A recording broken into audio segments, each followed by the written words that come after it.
Halo, gue Alwi Johan, dan sekarang gue bakal share apa aja yang gue tonton di bulan Mei. Pink Panther.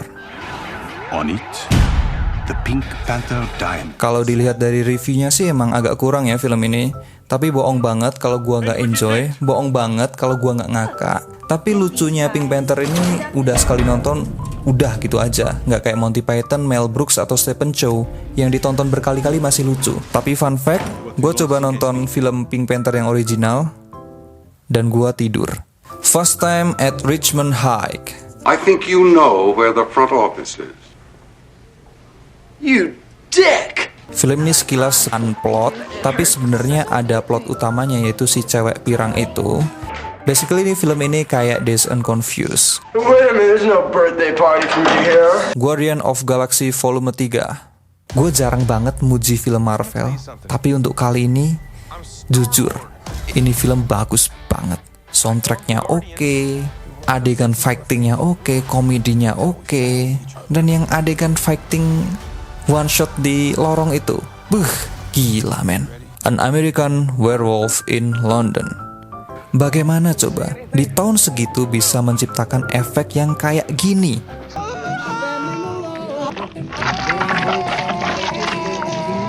Kurang suka sama endingnya, cuma menerima takdir.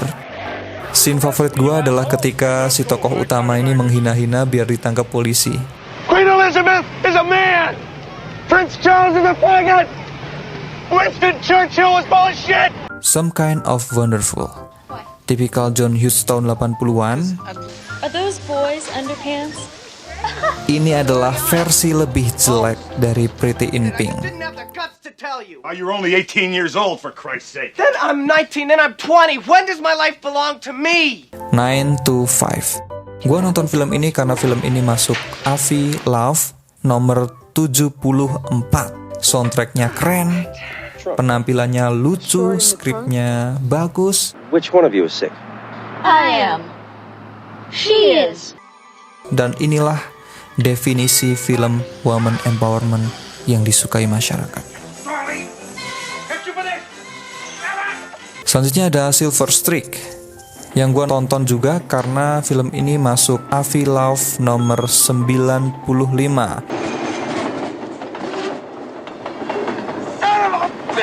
Ini adalah film Gene Wilder dan Richard Pryor pertama yang gue tonton.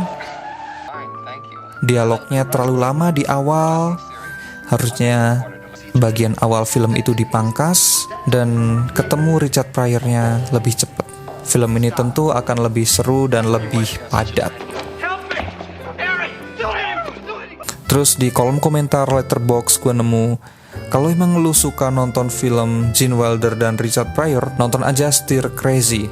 Dan gue nonton. What is it? That ain't oregano. Premisnya catchy banget. Dua orang badut dikira rampok, setelah kostum badutnya dipakai buat rampok oleh perampok beneran. Banyak adegan Gene Wilder yang kelihatan banget mau ngelawaknya. Jika dibandingkan sama The Producers atau The Young Frankenstein, itu menurut gue adalah penampilan Gene Wilder terbaik. Scrooge. Jelas film ini ketolong sama Bill Murray. Cuma ada satu jokes yang ngena, yaitu ketika si Bill Murray ini bikin iklan yang radikal, terus ada yang mati, terus dia bilang, You can't buy publicity like this.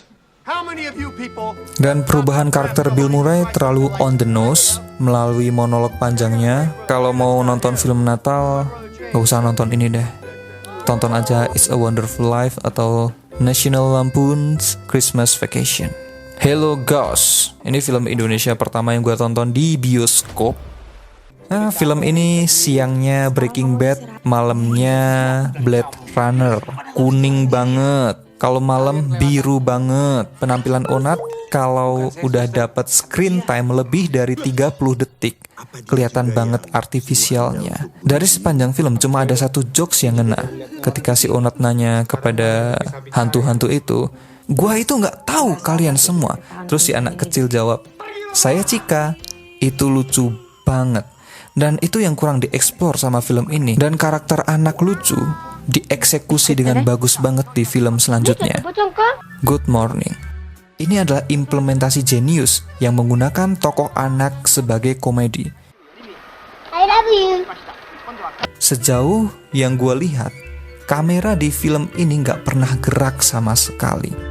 Tapi framingnya sungguh luar biasa. Ketika lu pause, itu adalah lukisan. Nani? Doushita no?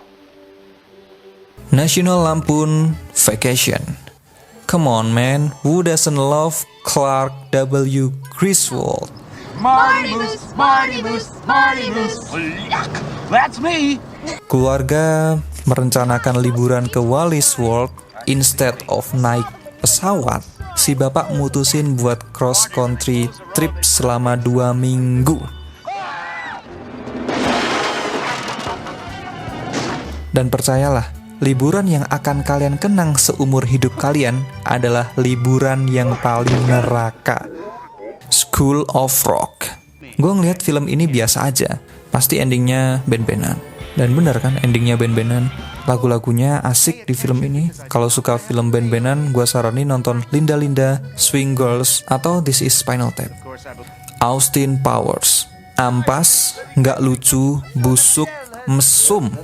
Kalau emang kalian suka Mike Myers, senyum-senyum pamer gigi, mending nonton Wayne's World. Cure. Ini film Kiyoshi Kurosawa pertama yang gue tonton. Dulu, gue kira Kiyoshi Kurosawa itu anaknya Akira Kurosawa. Ternyata bukan ya. Every single scene move the story forward. Adegan UKS di 2 garis biru, adegan berdebat one shot di Ngeri-Ngeri Sedap itu disebut golden scene. Dan gue bisa bilang 85% film Cure adalah golden scene. Film ini agak lambat di awal, emang dikupasnya itu pelan-pelan. Tapi ketika 30 menit akhir, itu diberi payoff yang dar. Apalagi endingnya. Ghostbusters. Premisnya unik. 3 orang saintis dipecat dari universitas dan bikin perusahaan penangkapan hantu. Meski tokoh utamanya trio saintis itu, tapi gue lebih suka karakter pendukungnya di sini yang diperanin Rick Moranis yang selalu sial. Dan kita suka kalau ada tokoh itu yang selalu sial gitu aja.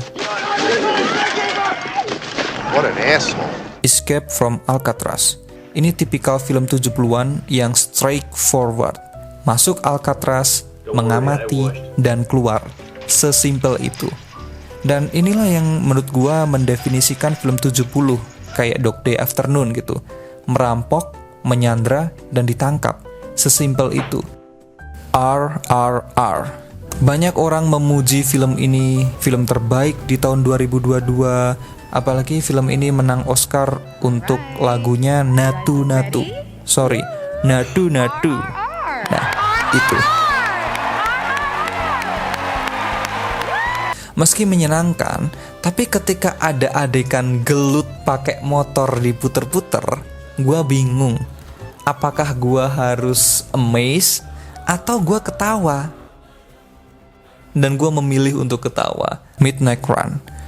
One of the best road trip film. Konstruksi scene-nya padat banget. Semua musuh menyerang tokoh utama. Tokoh utama nggak dikasih nafas dari segala sisi. Star Stealer di film ini adalah tokoh Marvin yang bego tapi nggak tahu kalau dia bego, dan itu menciptakan ironi dan itu lucu banget. Let the smoking or non-smoking. Take a wild guess. You've Got Mail. Film ini menggunakan formula yang sama seperti Sleepless in Seattle. Ya emang penulisnya sama, sutradaranya sama, tokohnya sama, Tom Hanks sama Meg Ryan. Lebih baik nonton Sleepless in Seattle aja sih. Can you spell dog? F-O-X. Look at this down. Spider-Man Across the Spider-Verse. Artworknya gila, gelutnya gila. Tapi gua masih agak-agak kurang dengan final battle-nya. Jelas banget pengen ngarahin ke film selanjutnya gitu. Final battle-nya cuma kabur dari kelompok itu, dan setelah kabur tensinya diturunin lagi buat bridging ke film selanjutnya. Dan itu yang membuat gue kurang sih. Itu tadi film yang gue tonton di bulan Mei. Follow Letterboxd gue di @alwijo. Dukung Letterboxd sebagai aplikasi nomor 1 pemuda Indonesia. Gua Alwi Johan dan selamat tinggal.